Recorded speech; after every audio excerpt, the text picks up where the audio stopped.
In this video, we'll be going through questions 1 to 10 of Booklet A. Let's start with question 1. Which one of the following is a source of light? So the key thing that we have to look out here is source of light. So what is the source of light? Can all of you write this down? Source of light means an object that gives off light. Alright, so what objects can give off light? So if we look here, the options: a mirror, a firefly, a moon, and a metal sheet. So the object that gives off light is a firefly.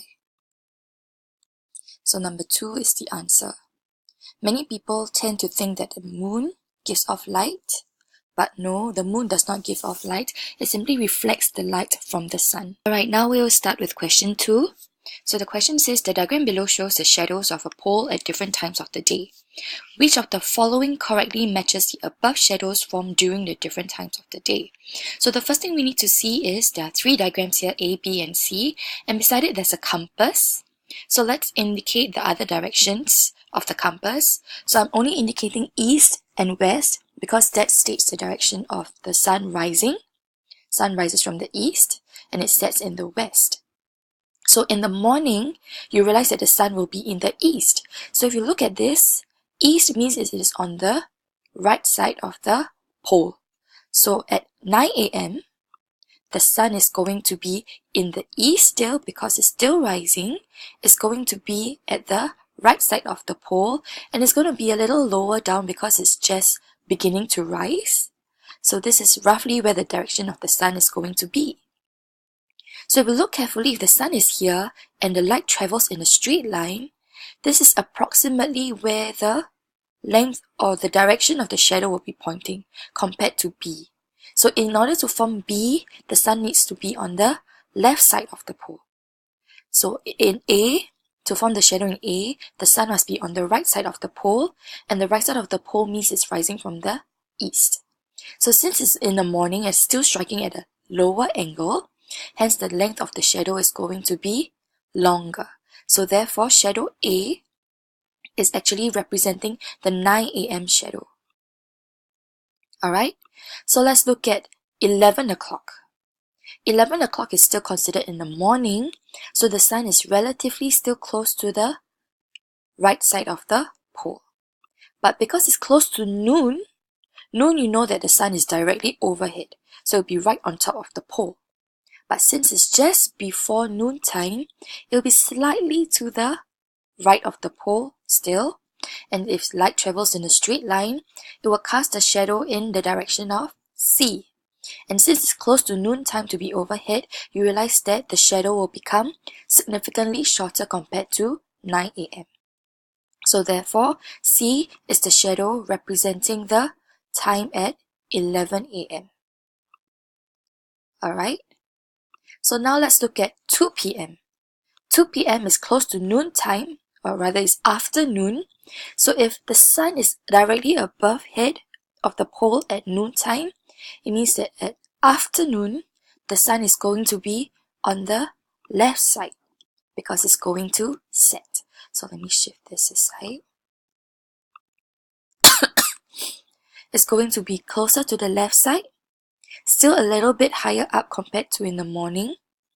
So therefore, if light travels in a straight line, this will be the direction of how the shadow is casted.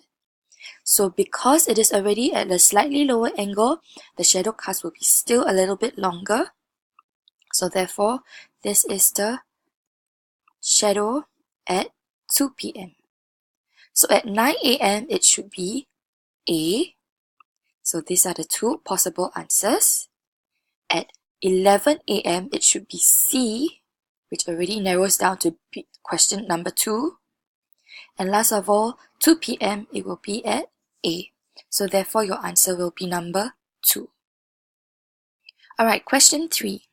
So you have here Zola used a torch, a stapler, and a screen to prepare the setup as shown below. So you have a torch here, has a stapler in the middle, and a screen. So how can Zola form a smaller shadow of the stapler on the screen? So let's highlight this. We'll need to have one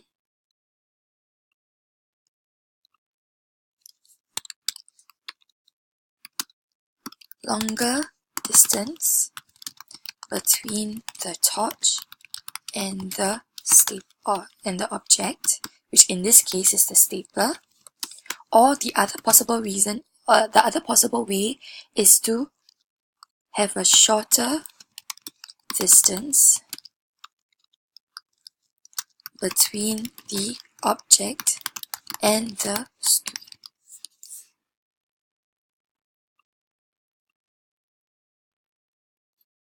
Alright, so can you write this down in the space provided?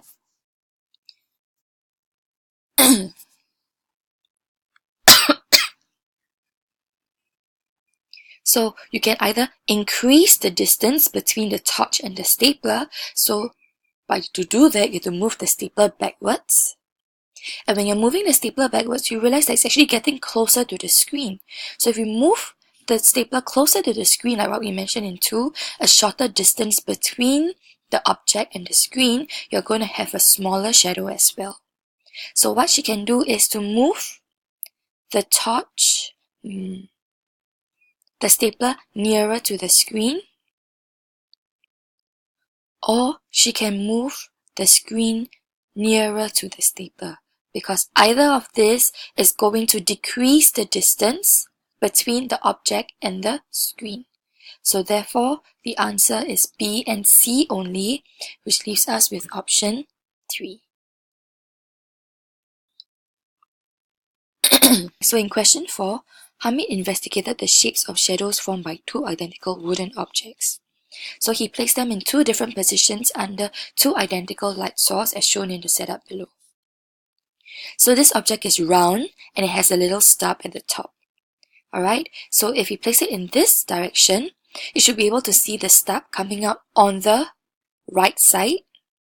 And if you look at it from the top, you should just notice a round shadow. So let's look at the possible shadows given. So at screen A, it should be a rectangle with the stub on the right side. So it could be either 1 or 2. And in screen B, it should only be a circle. So therefore the answer is number 2.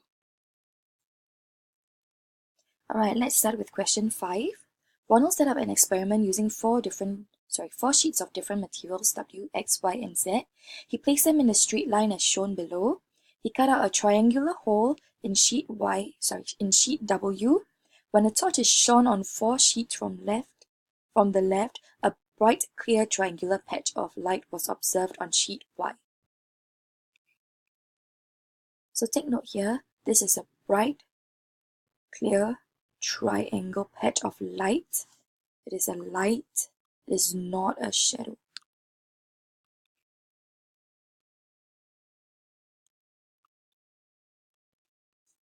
Alright, so in order for this to not be a shadow, for a light to be formed, X actually has to be a material that allows light to pass through, and not just some light, it should allow most or all the light to pass through. So because of that, X will be what we call transparent object. Okay? Because if it's an opaque or if it's a translucent object, it's going to form some form of shadow on Y. Okay? Second thing is, in order for Y to act as a screen to allow the light to be projected on the screen, it will be similar to our projector screen in the classroom.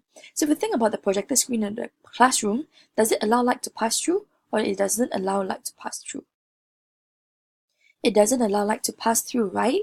So because it doesn't allow light to pass through, this one Y here should also have a property of not allowing light to pass through. Because if it allows light to pass through, light will simply pass through Y and go all the way to Z. But because Y acts as a screen for the light to be projected here, Y also does not allow light to pass through. Okay, and let's look at W then. W has a hole in the middle, and over here we can see the same triangle hole that is seen on W form on sheet Y. So it means that if W allows light to pass through, then the torch will allow the light to pass through, not just through the hole, but also through all the area around the triangle hole. But since only the triangle hole allows light to pass through to form this triangle shape at the end, you know that W also does not allow light to pass through. Okay, so let's recall X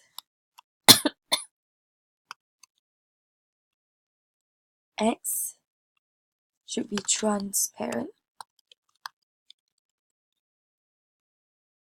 Alright, and Y and W should be opaque. Alright, remember you do not need to know the words transparent and opaque. Alright, you do not know you cannot spell it. You can use the properties as allows light to pass through or does not allow light to pass through. Okay, but it's good to know how to spell them. Alright, so let's go back to the table below.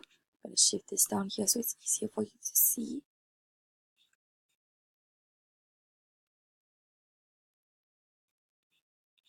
So we're going to look below at the table and compare. So W should not allow light to pass through. So this is correct. This is correct.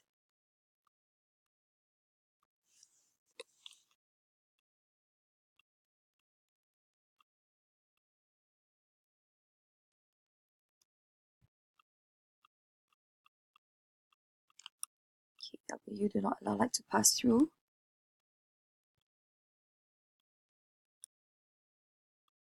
And remember, Y also does not allow light to pass through.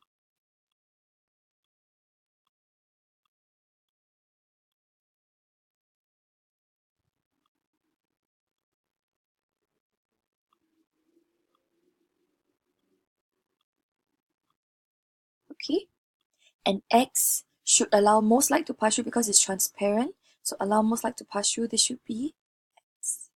I'm going to highlight where X appears.